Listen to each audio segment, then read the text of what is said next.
Good day mga kadilbuk. Ayan. Andito po tayo dito sa ating project. So ang ginagawa po natin ay nagpipintura. So nandito po tayo sa terrace ngayon at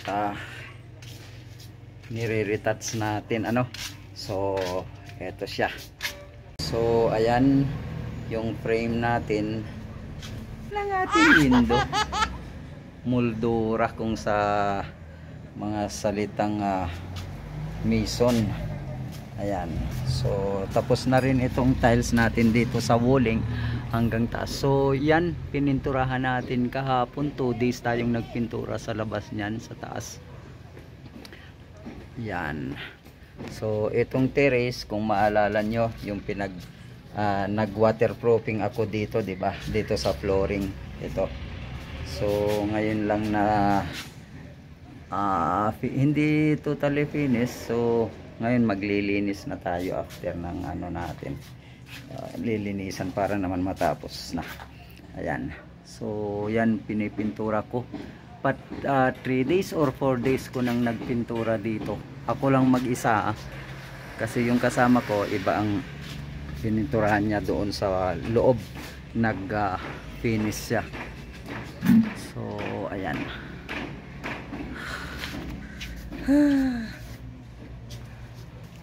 Kaya lang super init talaga. Kahapon pa 2 days na. Ayan. Super init. Kaya may sombrero rin din tayo. Ayan ang itsura ni Dilbuk ko. Ayan, Ayan. So andito tayo sa terrace. Kami merinda lang po natin. At tayo ay magpi-finish nga nito ating ginagawa. So eto, konti na lang at ipipinish na natin dito. Ubus-ubusin na. Pero may matitira pa rin kasi konti lang naman ito. Konti na lang itong frames na lang. 2 frames ng window. Ito ang buhay dito. Mula tayo dumating, walang tigil sa tatrabaho.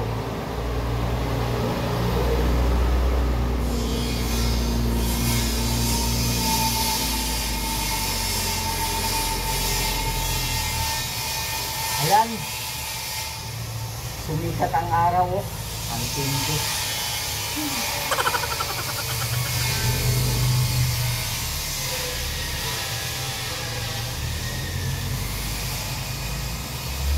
Mamaya ipapakita ko yung kabuuan na pininturahan ko. 3 days or 4 days na ngayon. Oh yeah!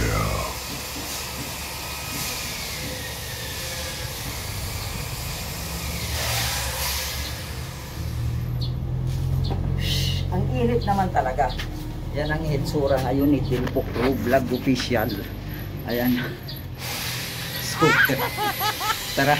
I-flex ko sa inyo ang ating pininturahan sa buong 3 days or 4 days. Hindi ko na maalala So hindi pa tapos, may iba pang pipinturahan tayo.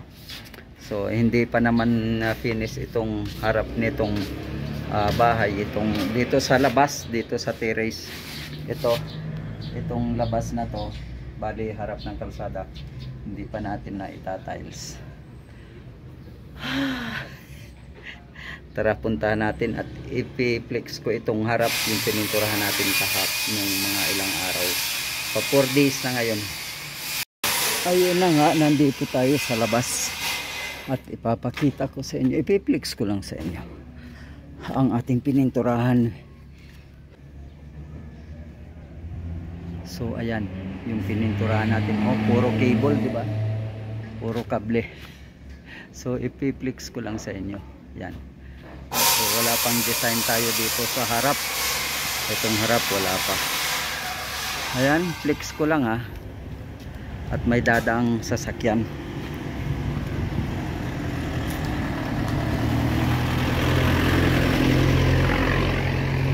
At ayun nga na-flex natin ang ating gawa sa labas. At kung makita nyo yung gawa natin na TV display. Ayan yung cabinet. So, meron ng TV na rin. Ay, naku. Ang daming trabaho pa. So, ayan. Dito ulit tayo sa terrace at continuous natin itong gawa natin. Ayun yung pagpipintura nga dito sa frames. So, nire-retouch na lang natin. Kasi second coat na yun eh. Tama na yun. Tipid-tipid naman. So ayan, thank you. Thank you sa inyong panood sa aking vlog, sa ating sa aking mga videos. So shout out na lang sa lahat ng vlogger, sa lahat ng small YouTuber. Ayan. Kamusta kila Abidski TV, ayan, Albertos TV, official. Mag-isa lang yan. Ayan, kay Dumagiti, kay syempre kay Johnstut Vlog. Ayan, at sa iba pa na hindi ko na mention. Ayan, thank you na lang sa inyong lahat sa pagsuporta. At sa ating lahat na mga nanonood sa ating vlog. Sa hindi pa nakakapag-subscribe, ano, ayan, pa-click na lang. Sabi nga ng inyong Delbo Crow Vlog Official, saan ka man naroon, mag-ingat po tayo. Bye-bye!